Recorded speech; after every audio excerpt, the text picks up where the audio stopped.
Have you seen Black Mirror? I haven't seen the new season, but Yeah, but you've seen it. I've seen it, yeah. It's fucking terrifying when you think about the future. It's like, we could maybe end up there in a couple of years, and that is scary. No. You love that, right? I'm like, wait, is the Guru coming? Yes. Right. He's right You here. need to get an extra, no. extra Buddha, speed. no. Okay, Yeah. ready to start. Yes. I'm ready to start. This is Investpodden with Ronny and Ted live from Epicenter in Stockholm, Sweden. Today we are honored to have Eric Ries with us. An applause, please.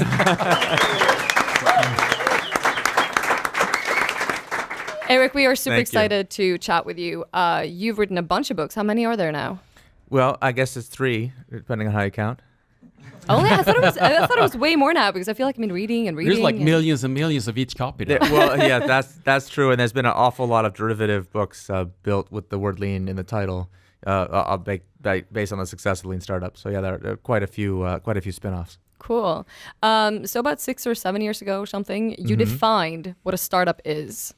Can you please just tell us the definition so we all agree here what a startup is? Sure. So has been part of my work for a long time was if we're going to make the practice of entrepreneurship more rigorous, we should define our terms and know what it is. Makes sense. The definition that always made sense to me was 3 parts: a human institution designed to create something new under conditions of extreme uncertainty. So it doesn't actually say, 2 guys in a garage or whatever the version of it you see in the movies. It doesn't matter whether you eat ramen noodles or not. It doesn't even really matter what industry you're in or sector. It's just about are you trying to manage when you don't know what's going to happen in the future. And for some reason, in normal walks of life, if you walked around on the street claiming that you can predict the future, you'd be committed. You'd be considered to have some kind of mental defect that you think you can predict the future. But in business, we've built up this culture that says, if you can pretend to have like astrological projections about the future, that's considered meritorious. So that's worked okay for kind of standard business. But as we move into the entrepreneurial domain, it's a bit of a mess.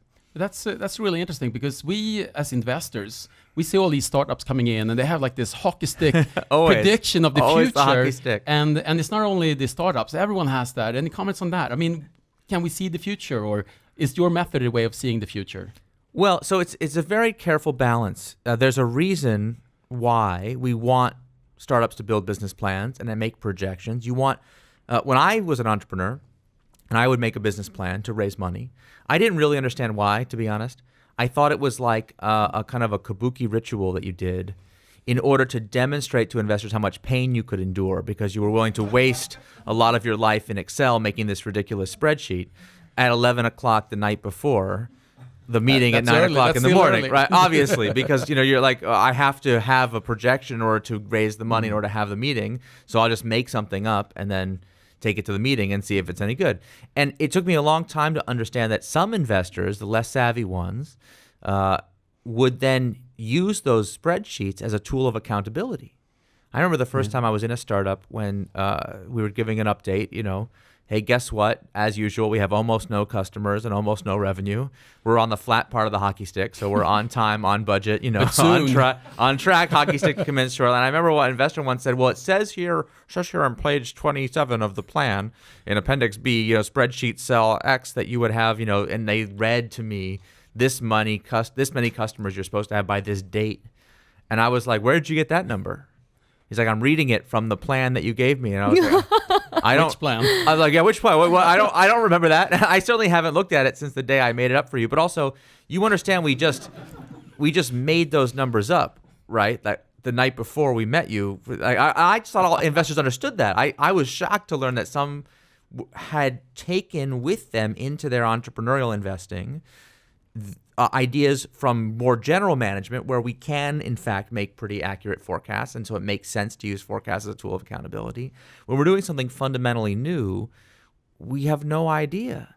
So the hockey stick is problematic if people treat it like a projection or a prediction about the future. It's fine as an analytical exercise, to help you think through how customers lead to some kind of profitable outcome. It's like the inputs to the spreadsheet aren't the problem.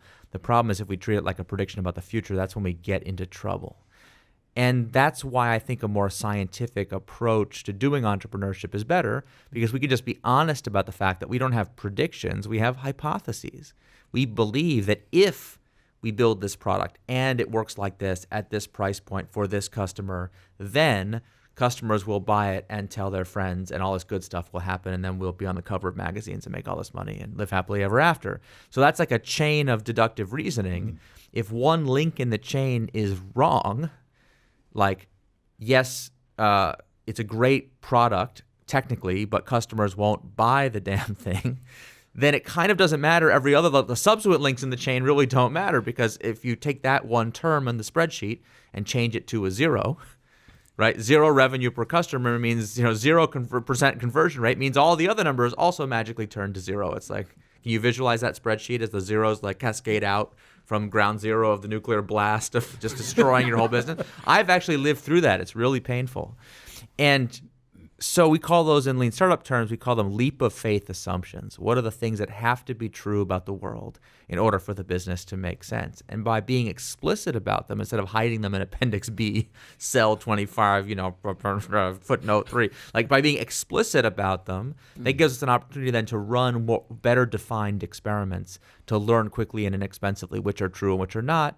And then our most famous piece of jargon in the lean startup movement that we've contributed to the world, if something's not right, if one of our leap of faith assumptions is wrong, don't crater the company and give up, but rather pivot. Right? Change the strategy without giving up on the vision. So an interesting thing of what you're saying there is the distinction between uncertainty and what I would put on the other side, risk. As an investor, That's right. I usually look at things at being uncertain, basically scenario, hypothesis is right or wrong. Thanks very much for reading your book and trying to get to your methodology. Or risk. But now we're talking about a new scenario working with large companies where they're only dealing with risk and think they know about the future. Of course. Because they have a history. So how could someone like you come into big companies like GE and others? Yeah. And what kind of self-confidence must you have in going in there and saying that, you could do this better, guys? Could you tell us a little bit about what happened and why did you do that? It certainly wasn't my idea. I wish I could say I had some kind of genius foresight about this, but here's what happened. Here's literally what happened. I published a lean startup in 2011, and I published that definition I told you about a second ago. Yeah.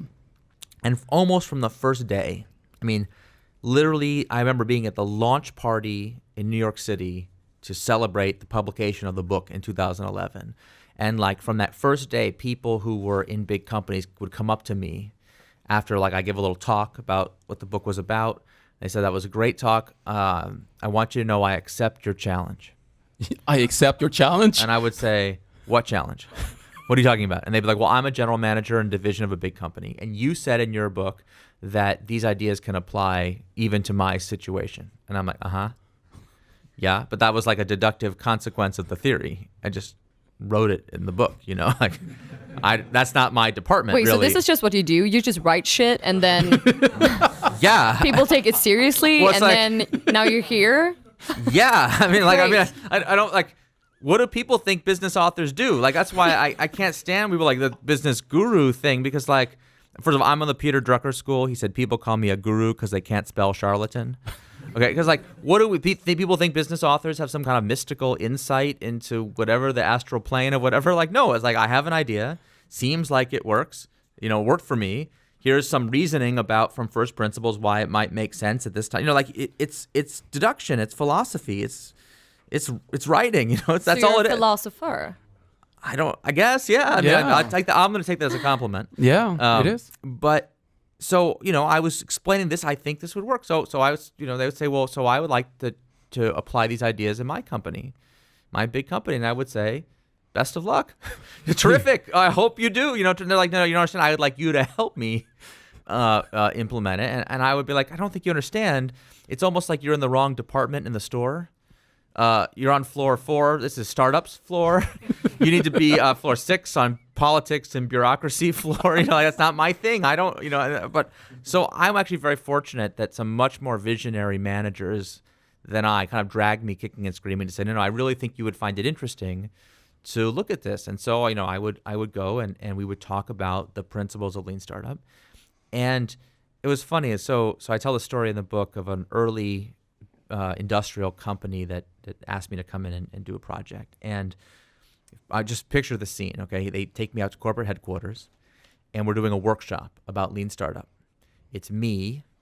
They've summoned 3 people from an existing team that makes this industrial equipment to participate in the workshop with me. And then they have 25 corporate vice presidents in the back of the room. 25? Yeah, just to observe the workshop. So these poor guys who've been summoned to headquarters to have this workshop with this idiot from California who doesn't know anything about anything, who has to talk to them about lean startup. And I said, well, because I don't know anything. I was very honest about, look, I don't know what you do. I don't really understand industrial manufacturing. That's not my thing. So let's start with, you could present to all of us, what is the currently approved business plan for this product? This company was going to spend, hundreds of millions of dollars to build this incredible product. It was going to take 5 years of, intensive R&D before they could bring it to market. And so they started to project with slides. Here's the currently approved plan. Here are all the use cases. It's used for 5 different things.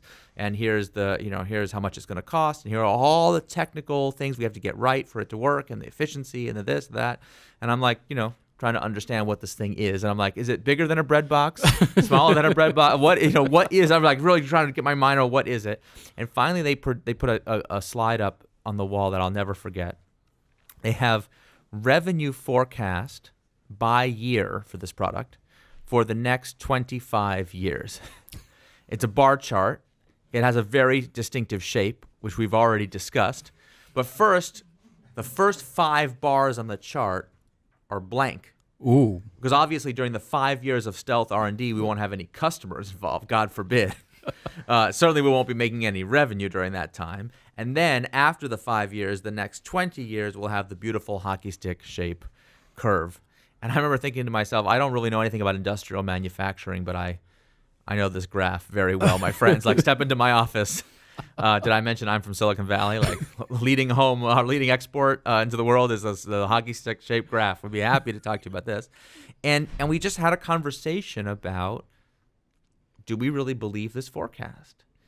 And, on the one hand, everyone wanted to pretend like we did, because that's the basis of our big investment. But when you really press on, like, no, really, do you really know how much revenue you're going to make from this product in 2023? Exactly. It's actually kind of a ridiculous question. So we were able to have a conversation about, what are the leap of faith assumptions? Well, how is this product distributed? What kind of support does it need? Who's the customer? How much do they going to, what's the business model? How's it going to work? And over the course of a couple of hours, this team was able to reconceive their whole project using the concept, in least terms, we call minimum viable product, or MVP. Instead of saying, let's build the perfect product for 5 years and launch it worldwide and make $1 billion 5 years from now, if there's a fatal problem with the plan, wouldn't you like to know a little sooner than 5 years from now? And wouldn't you like to have spent slightly less than $300 million to find it out? So we kept talking about, how could we get something out in 4 years, in 3 years, in 2 years? And eventually the engineers themselves came up with a way that we could launch a minimum viable product in 6 months. Wow. So literally an order of magnitude, a 10x reduction in cycle time from 60 months down to 6 months. So we could take it to a first customer. And luckily, one of the big fancy corporate VPs in the room had a customer we could take it to. And wouldn't you know, when we took that product to that first customer, they said, "You call this a product?" Yeah. Right? This is the dumbest thing I've ever heard in my life. I wouldn't buy this from you. You couldn't give it to me for free.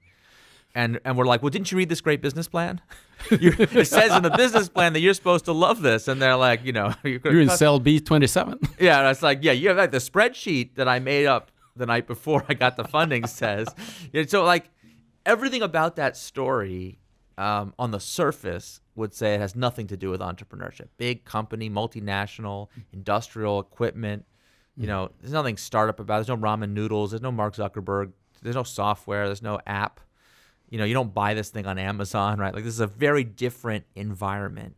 Yet the essence of that story is the same as I've been talking about for a long time. And I've lived it. You make those mistakes. You fall in love with your own product concept. You convince yourself that everyone's going to want it, and you don't bother to check, or at least just to double check. Step outside of the reality distortion field for a minute and be like, hey, are we building the right product? Is this actually what people want? Like, do we have that same basic entrepreneurial challenge, this team faced it, as much as anybody else. So I came around to the idea that entrepreneurs are everywhere.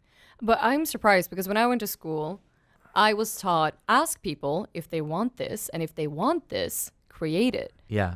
But this is news? Yeah, you would think, right? It's like we shouldn't still be having to have this conversation. Totally. So why are we? It's 2018. People don't know this? Well, so here's the funny thing about it. In the early days of Lean Startup, we used to focus a lot on telling people that they should talk to their customers. Steve Blanket called it get out of the building, go make sure that you're building a product customers want. But the problem is everybody thinks they're doing that. So if I meet entrepreneurs all the time. We got a room full of entrepreneurs here. I've probably talked to thousands. I don't know if we're up to tens of thousands of entrepreneurs in the last 10 years. And you ask an entrepreneur, do you know that customers are going to want this product? Every entrepreneur says yes. Have you talked to customers about it? Oh, I have. And what have they said? Love it. Now, of course, like sometimes they really did it, but sometimes like they talked to their mom's, their mom's brother's dog's cousin's hairdresser or whatever. Or and just whatever. the mom. Yeah, or just like She's mom. like, I love it, honey. Yeah, Please do it, yes. But actually, even if you're talking to a true third party, like we're so want to believe, we're so optimistic. So like asking someone if they think your product is a good idea is like asking someone if your baby is attractive. I have a good-looking baby here. Like, who's going to be like, no, your baby is ugly? Like, just interpersonally, like, it's inconceivable. So, no, of course not. So, it's so easy to delude yourself. So, what's new here, I think, is not just that we're going to ask people what they think, but we're going to run an experiment. We're going to conceive of the interaction in empirical data-oriented terms. So, like, what's important about that first customer interaction is not, hey, buddy, like, do you think this is a good idea? But rather, here's a specific offer to buy or pre-order a product. Will you buy it? Will you use it? Would you be willing to deploy it? And then when they inevitably say no, we don't give up, but rather we pivot to a new concept. And we over the course of time, we do this iterative process we call build, measure, learn. We take ideas and validate if they're good or not, hopefully incrementally over time as we get smarter, as we learn more about what customers really want, not just what they say they want, then from that we can build the more perfect product. But what you say is keep the vision and pivot, and That's you'll right. get there. Yeah. Yeah. So how do we know if we should change the vision? So I think that, I'm from San Francisco, so sometimes I can sound a little woo-woo, but honestly, I really think entrepreneurship is in part a journey of self-discovery. The vision, like formally speaking, the vision is the aspect of the plan that you view as immutable, right? Like the values, the reason that you got into the business in the first place, the things you'd rather go out of business than compromise. But most of us don't actually really know what those things are at the beginning, and I don't think you can figure it out through formal analysis. Because what happens is you have this great idea, like I know I'm going to build, a personal teleportation device so people don't have to commute or walk around anymore, because boy, is that annoying. And everybody's going to want it. So like in your mind's eye, when you first conceived the idea, literally everybody wants it. It costs nothing. It's, you don't have to make any trade-offs. There are no compromises. The product works perfectly. The press adores it. Distributing is easy. Your competitors commit suicide upon hearing about it. You have no problems when you conceive the vision. And it's only by putting things into reality that you discover like, oh, shoot, I have to make a choice.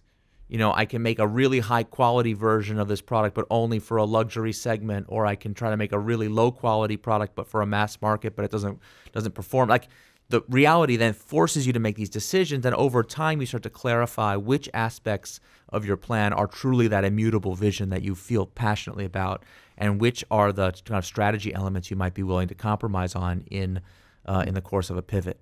The only real failure modes are you don't care about anything. You'll compromise anything, and that's you can't do science if you don't have a hypothesis. So you can't do that. You gotta discover that core. Or there's some people that just won't make a trade-off and they insist every aspect of the vision or nothing. And those businesses tend to go right out of business. But the thing is, I know that we both love that you're saying, please ask your customers, will they buy this? But then I wonder, did someone walk out and say, hey, you guys, so I have this thing called a fidget spinner. Yeah, I'm going to invent that. Right. People probably say, what the fuck? Yeah. What would they need that for? That guy is pretty rich now. Yeah. So maybe sometimes we guy? shouldn't listen. I don't know if it's a guy. I have no idea. It's just- yeah. I don't even know who invented it. point. I mean, I Yeah. usually say in the... I'm still not really clear on what it is, but exactly, that's right? maybe for a different day. We No, can but sort I that brought out. up Angry Birds plenty of times. If Yeah. someone were to pitch Angry Birds, maybe like, yeah, good luck. Yeah. Well, that's the difference They did pretty between well. being an investor and a customer. See, like investors are forced to reason about what people may or may not do. But when you run an experiment with a customer, all they have to do is like, it's just play deal or no deal. Right. So they have to either say yes or no to a specific offer. And in every one of the cases, like no matter how ridiculous the product may seem when you pitch it as an investing thesis, like somebody took the first fidget spinner, a prototype of it, to an actual human being and tried to get them to use it. And my guess is a lot of these products, they can't be understood in theory. Like showing you a diagram of a fidget spinner accomplishes nothing. You had to actually build the initial thing and put it in somebody's hand. So when we talk about minimum viable product, it's still a product. It has to be something that the customer can interact with, touch, taste, whatever they have to do in order to purchase it. Now, the specific form of that is going to be really different for a consumer product, for an app, for a piece of industrial equipment, right? Like something that can be bought on Amazon, the minimum viable product can be the Amazon listing, but something that has to be bought in a showroom, you might have to go build a showroom, to demonstrate what it is. Some products are bought on the basis of a specification document, so you just have to make the document. Other products are bought when the person physically tries it themselves. And so, you have to really understand who your customer is, what they really value, and then you can, plot strategy from there. But I could tell you story after story after story where very, very smart people who really had a deep industry knowledge and should have understood the customer as well as one humanly can, when they go to build a new product concept, they wind up dragging along assumptions about what the customer wants that are just wrong. They're not idiotic. They're just not correct. I was working with a team that was selling electrical equipment to data centers. Okay, so they make this piece of equipment that is sold into giant data centers. Because of the cloud computing boom, there's massive data center construction going on right now. And they had this idea to build a more efficient piece of equipment that you use high science, amazing research and development breakthrough to get the electricity in and out of a data center in a more efficient way.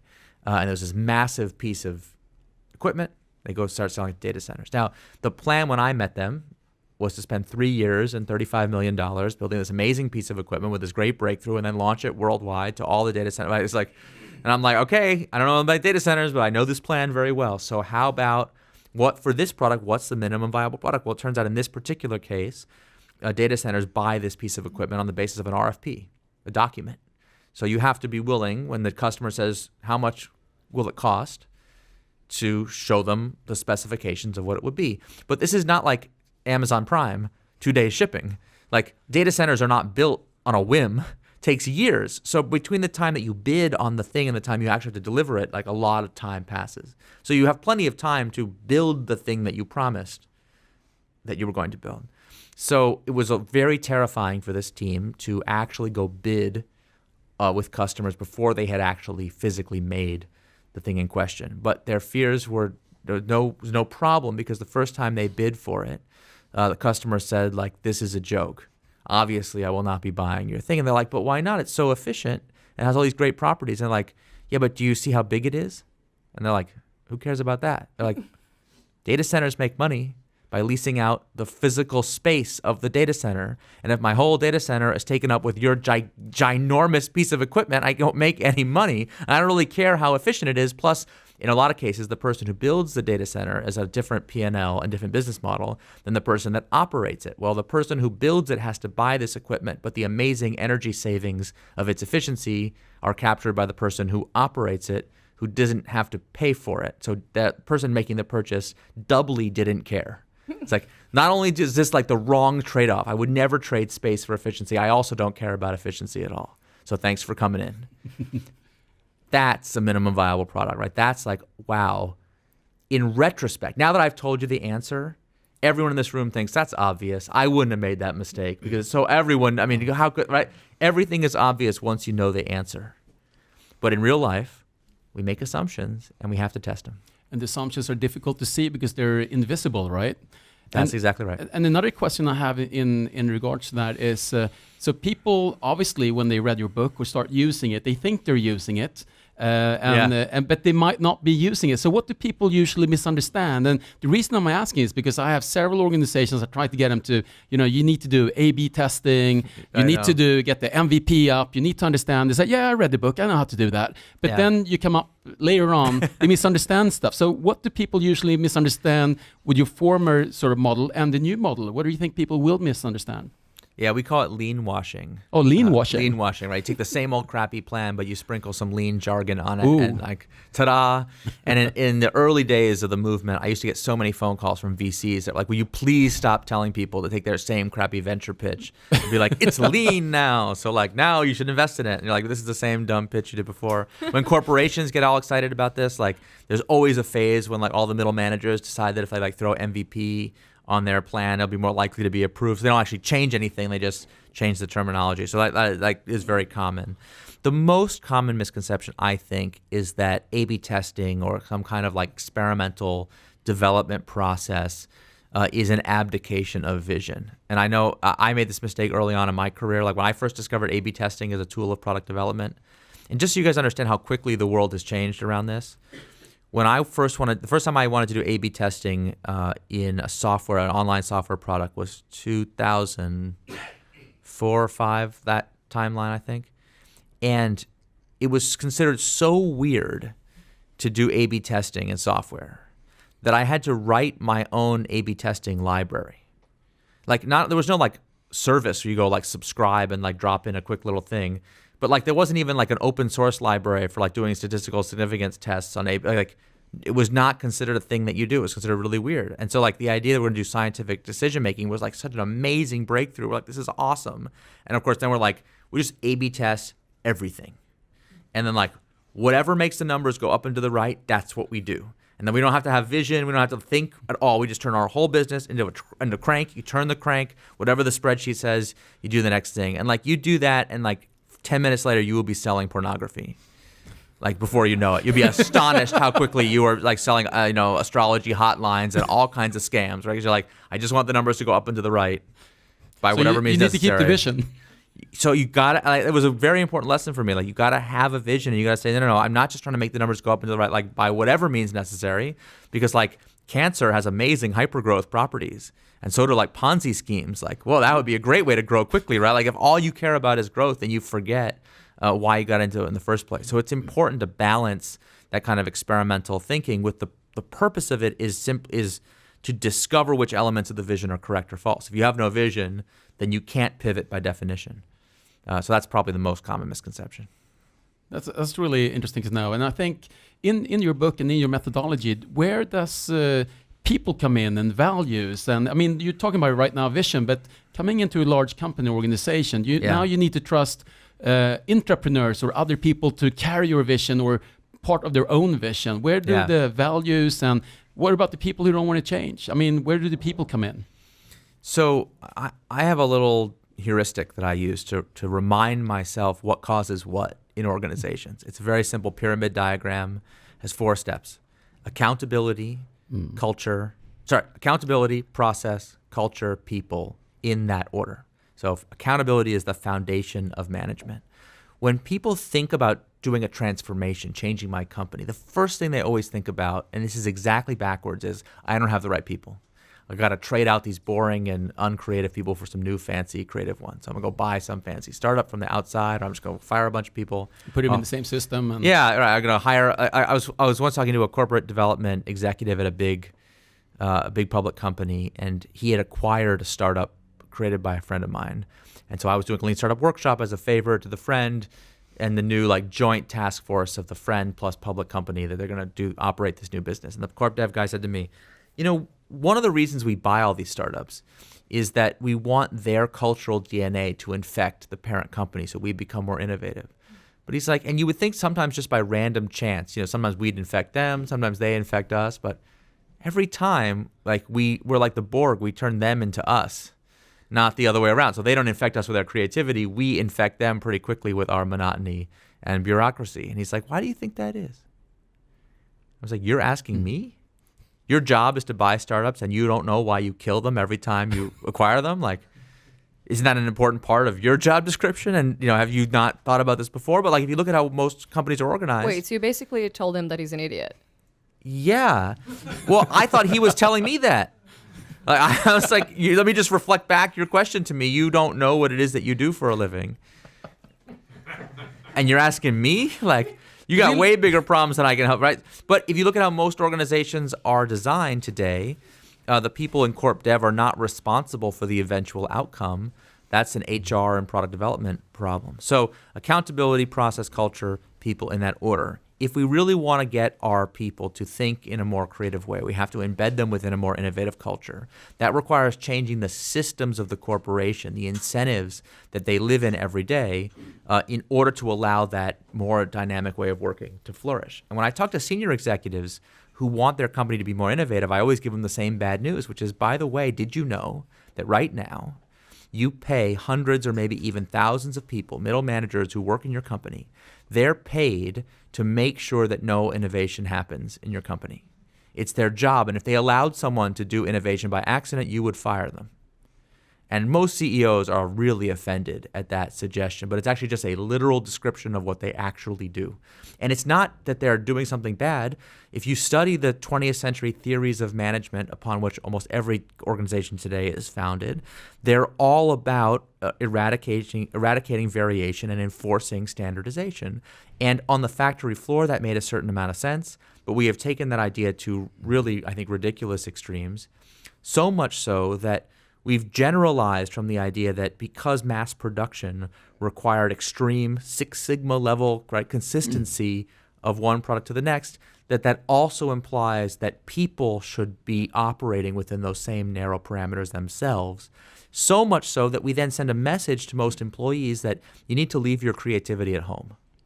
Like, the workplace is a place where you take off every distinguishing characteristic of yourself and everything that makes you distinctively human, leave that at home, and come in and pretend to be a corporate drone. Pretty difficult to innovate in that environment. It's totally impossible. And then CEOs say, like, why do I have such uncreative people who work for me? They seem so dynamic when I hired them. They keep tricking me. So the accountability is the number one thing. And what are people accountable for? So the best way to think about a modern company now is as a portfolio of different kinds of work, where, just as you were saying, the high risk, high reward, high uncertainty kind of work has to coexist with the low risk, low uncertainty, frankly, low reward type of work. Low reward doesn't mean bad, right? In financial portfolio theory, like having stocks and bonds and municipal funds and private equity and it's important to have a diversity of kinds. If you're seeking alpha, you have to have a variety of kinds of beta. So there's nothing wrong with having a conservative instrument in your portfolio. What's wrong is to say, I'm going to have a portfolio that is made up 100% of the most conservative asset class. You can never get an optimal return if you're so conservative. Yet if you look at the work portfolio of most managers, it's all the equivalent of municipal bonds. But they have to pretend that they're doing something dynamic and innovative, whatever. So they just take the same old boring thing, jazz it up with some bogus hockey stick shaped charts and call it a day. A lot easier than doing actual innovation. What I really love, that I've heard you say this before, when it comes to innovation, it's not everybody's job. That No. you have to find someone to say, To be in charge of it, yeah, this sure. is your job now, or your department, or whatever. You're innovating stuff. Can you imagine if this. we accepted that answer for other functions? You were like, we don't need a chief marketing officer. Everyone's in charge of marketing. It'll be fine. We don't really need a chief financial officer. That seems redundant. We'll just say that everyone's in charge of finance and it'll be fine. Or, I have a good idea. Let's open a finance lab. Far away from corporate headquarters, we'll create like a cool space with beanbag chairs and some accounting spreadsheets and I don't know, whatever the accountant's like. The finance people will hang out over there and do their finance thing. And now we've delegated the problem of finance to those guys. And now we can just go on, about the business of running our corporation.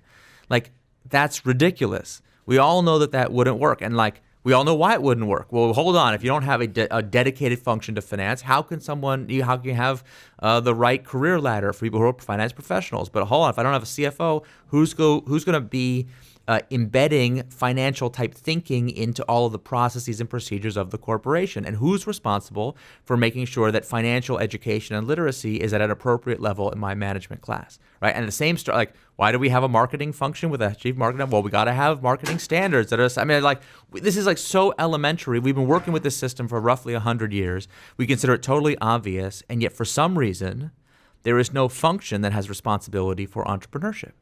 So all the same problems that we would have if we had no finance function happen because we have no entrepreneurship function. Like, if you're an entrepreneur in a corporate setting, how can you have any kind of career path? Your business card doesn't say entrepreneur, it says product manager or something on it. And so like you're being held accountable to the HR performance review matrix for the wrong job. So that's super frustrating. But also our various gatekeeper functions, HR, IT, finance, legal, compliance, supply chain, their procedures are all designed to make entrepreneurs' lives difficult because they had to negotiate with each other, but there's no entrepreneurship function that they had to negotiate with. So too bad for you, sucker. And then who's in charge of making sure that we have broad literacy across the corporation for the idea that anyone could in fact become an entrepreneur, and when to be an entrepreneur, how to use entrepreneurial thinking? Like, it's nobody's job, so it doesn't get done. And then we're like, gosh, but why is our organization so uncreative? It doesn't do any entrepreneurial. Like, if I said, if I was like, oh, my company has terrible marketing, well, first thing you'd be like, well, who's in charge of marketing? If you're always like, nobody's in charge of marketing, you'd be like, well, maybe we know why your organization has terrible marketing. Like, it's so obvious, we can't even, it's a joke to talk about. And yet for innovation, we treat it as some kind of mysterious. Like, why is this thing that no one's in charge of not getting done? I think a couple of years ago, I saw you online on the workshop we had, and I think I might have misinterpreted this, so correct me if I'm wrong, but I think you said we also need to protect the organization from the entrepreneurs. What do you mean by that? Yeah. So then when people think about creating like an innovation lab or something, the first thing they think about is, how do I create air cover for my entrepreneurs, right? So make sure that like, everyone knows that middle managers are like ninja assassins. Okay, they will find you and kill you. I think it is in the job description. Yeah, I mean, if you are not good at that, you would not make it as a middle manager in most organizations, because every freaking day of your life, like thousands of people like come into work that day and be like, I got a good idea. Let's give our product away for free for no reason. Because most people's ideas are terrible, right? That's okay. Like, someone's like, I have an idea. Let's do something illegal and and try to get away with it. And like, if your job is the compliance officer, like your job is to seek out those. It's like you got to be seek and destroy. If somebody is thinking about doing something illegal or bad or wrong or whatever, you got to make sure it doesn't happen. So you cultivate this like cadre of assassins, and then you're like, oh, but I want to have this one team over here, and they're not going to have any rules, so they can do whatever they want. And just chill out, don't worry about it. And they're like, okay, but couldn't that potentially create massive, unlimited liability for the corporation? And you're like, don't worry about it. Like, but isn't like my future, what I call my career equity, right? My perception of my future advancement prospects in this company, isn't it directly tied to my making sure that kind of thing never, ever, ever happens? Yeah. So like, you're telling me that like my children's ability to eat and like a future progeny of the line of my house depends essentially upon making sure that this thing never happens. And you'd like me to chill out about it. Why? Because why? Like, for no reason. Like, yes, boss, I'll get right on that. Boom. Right? Like, turn your head a second ago, it's like, I will kill this thing. Like, this thing is a threat to me and all that I hold dear. So people talk about that like, well, we got to protect the startup from the assassins. But it's like, well, actually, that's backwards. If the assassins are afraid of this thing, and if they have every rational reason to be afraid, you cannot protect them. They're too powerful. The assassins are too good. They're like all ace snipers. They just easily kill it. So we have to create a way to create a liability-contained box where we can run experiments out in the open. They're not a secret. And where we can help middle managers understand how they're supposed to relate to that. And there's no like quick summary for how you do that. People are like, well, how do you do it? It's like, well, it took me 400 pages to answer that question, because the details really matter. This book is not like a manifesto that's like, rah, let's go innovate whatever things, like put up posters. Like, I tried to be very specific about but at the level of theory as well as the level of practice, how do you do this across each of those functions? But when we get those details right, we actually can create a way for middle managers to engage constructively and not just be the assassins of progress. I have about 1 billion questions, but we only got a few more minutes, so we will open up for questions. Hands up so I can see you. Right. Go ahead. So my name is Martin. This is my second podcast I listened to you. The first was entrepreneurial thought leaders at Stanford. Oh my goodness, 100 years ago, yeah. Yeah, and I listened to it 3 times. And I went to buy this book, The 4 Steps of the Epiphany, Sure. distributing it to friends. No one read it. Anyway, I've had We that will have to experience repeat too. the question because no, the we can question hear you in the is, podcast. So since then, I mean, if you would pick one idea that's changed, I mean, now I recognize most of these things since I've listened to them. I mean, what's the one thing that's So what is the one thing that has changed from your previous books? That's your question, right? well, or your previous podcast? Or all, yes. From all Yeah. the previous work that you've done, what has changed? Well, because I'm so good at predicting the future, I was able to know exactly what we were going to need in 2018, way back when I started talking about this in 2008. And so obviously nothing's changed. I just got everything right, and it's been terrific. And what'd you expect? I mean, it's so ridiculous that we act like that's supposed to be what authors are supposed to do. And like one of my pet peeves about business books is that you read them and they're all kind of like positioning themselves as the last business book that needs to be written. So like if you just do my one thing, like you will achieve permanent business nirvana and that will be the end of it. And it's always like, as a business publisher, like every author is like, call your publisher up, be like, hang it up. You don't need any, you don't have to publish any more books now. You got mine.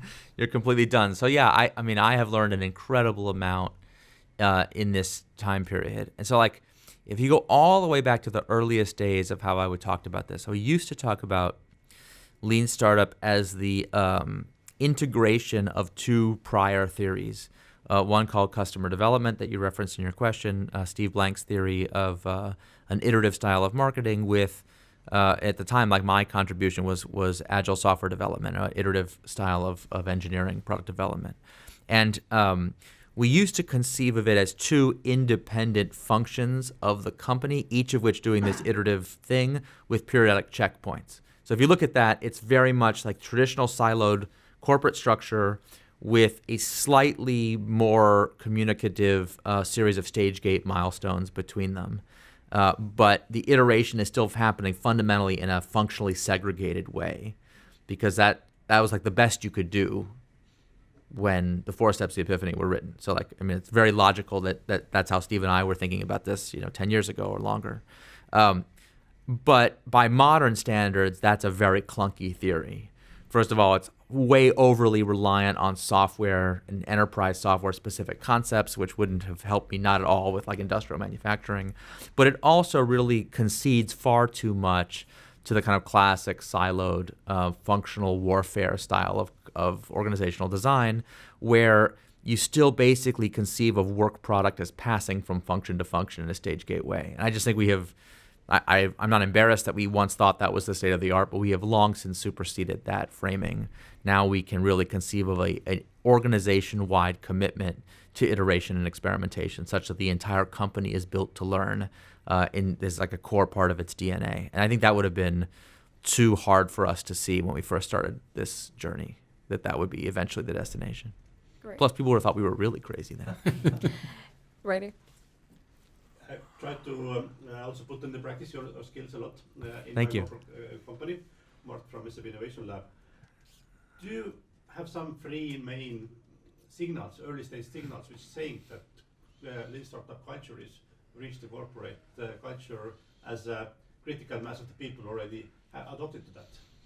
So early How signals. I can see that my mission is accomplished. Do I see some signals? So early signals. Yeah, I'm trying to shorten down the question. Yeah. Yes. So early signals to be seen. Yeah. Yeah, so if you read the book, and let me see if I can find it in the... When you read a book. What I mean is when you read the book, let's see if I find it in the Swedish edition. which I'm just seeing for the first Wait, time. you're going to today. read the Swedish version out loud? No. Wow. Please do. No, I certainly. I not only would I embarrass Sorry. myself, but I would probably cause the building to be set on fire. I was just going to try to say what page it's on, so you can. Here we go. So starting on page 287. Okay, so spoiler alert. The answer to the question. You have to get all the way to page 287 and page 288. I actually tried to answer this question in extreme detail with this crazy eye chart diagram. And the reason I try to do it in so much detail is that to answer your question about what are the leading indicators that this transformation is working, you have to think simultaneously at 3 different scales of the company and 4 different time horizons of leading indicators. So it's a 3x4 matrix. The 3 scales are first the individual team level. I really believe that, that old entrepreneurial mantra of think big, start small, scale fast. So if you're going to do a big, gigantic corporate transformation across hundreds of thousands of people, you need to start with 1 team, 2 teams, a handful of individual teams that you find a way to pilot this way of working and see if it works in your corporate setting. The next kind of scale up is then a portfolio of those teams. So as you start to get more progress, you can start to say, okay, what if we took a whole division and changed the way it did, for example, its new product development, budget allocation to work in this new way? And then the highest scale, of course, is the enterprise-wide level. And then within each of those scales, we can think about what are the most early leading indicators that have to do with just, did we do like a training, for the team? Do we do anything at all to move in this direction? The next stage out, kind of timeline out, is did our employees change their behavior in some way that we can quantify or measure? So that's like, think about that industrial equipment example I gave you. Like on the first question is just, did we do the workshop or not? Is the first leading indicator. Believe me, a surprising number of companies who are very dedicated to doing lean startup have never actually trained anybody in anything. So it's like, don't measure the business outcome. Don't lead to the trailing indicator if you haven't bothered to do the leading indicator. So did we do anything? Then like employees now are working with a different cycle time, right? We were able to move cycle time from 5 years to 6 months. So we look for quantitative indicators that employees have changed their behavior. Then and only then does it make sense to ask if we're seeing a customer satisfaction benefit. So our internal or external customers seeing some kind of a difference. And then and only then does it make sense to look at business outcomes. And the culture of modern business is to skip steps and to just go to business outcomes. So it's like the CEO said, we're going to do lean startup. And then people will be like, well, how did their earnings do the next quarter? And you're like, today's quarter, the results of today's quarter is based on investments and decisions we made like 5 or 10 years ago. So nothing we did yesterday affects today's quarter like that in any kind of fundamental way, right? So we have to be able to think time horizon wise. And anyway, you can fill out the other rows of the matrix accordingly. And anyway, I tried to be specific about the kinds of metrics we should look at each of those 12 situations. And then since we start in one corner of that matrix with a single team, a small number of teams doing a small number of things, then over time we can spread out in both axes as we get bigger and bigger and bigger in terms of the number of people involved, and as our experiments have longer and longer and longer to demonstrate success. All right. So one quick question. Hi, Eric. I'm Mahesh. I'm co-founder of Epicenter. Big fan of your work. Thank you. Thank you. I have a couple of questions. One is on the people side. Please stick to one question. We don't have time. Yeah. Keep it easy then. So if you have a range of bets happening at the same time, Yeah. and you look at the numbers or the impact they have, and they're very small compared to the core business of the large Yeah. organization, is there a smarter way to visualize the future? Yes. Creation? That's a great question. Yeah. Thank you for that. Is there a smarter way to visualize the future, Eric? Yeah, so I love, my favorite part of the question is he said, if we're doing these kind of experimentation, a portfolio of new bets, if the results are small compared to the core, then, and it's like, there's no if.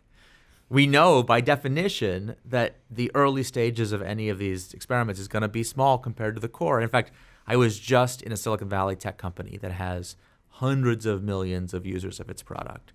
And I was talking to one of their internal innovation teams that had launched a subsidiary product, on whatever, like taking them into a new market. And, they've been going for 3 months and they had, I think, already had 2 million customers.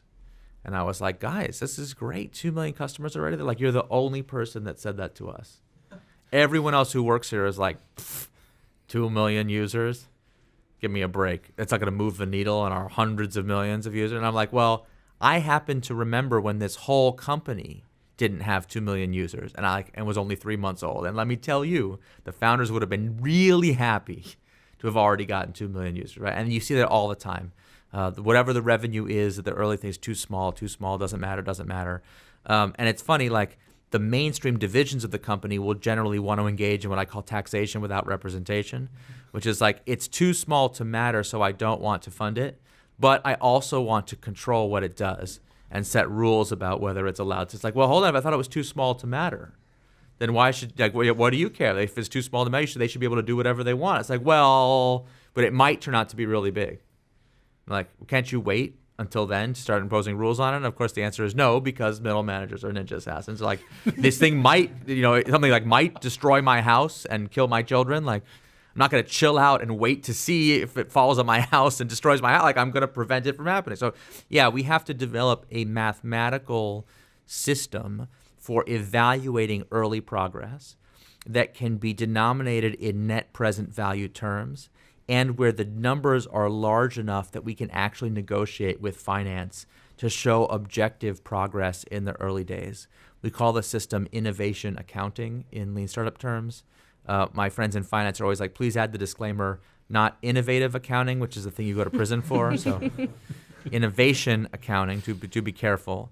And obviously, we're not going to get into how to learn a whole new accounting system on a podcast in 2 minutes. Like, just like cost accounting you didn't learn in 2 minutes on a podcast. Also with innovation accounting, if you want to do this, you got to study the math. But I think we have worked out kind of painstakingly over the last 10 years, we have worked out the mathematics of how you demonstrate that progress in a very rigorous way that can pass even the most like jaded financial audit, kind of person's evaluation. But yeah, it has to be done properly. Great. Thank you so much for coming today, Eric. It's really my pleasure. Great to have you. Yeah. Great. Thank you.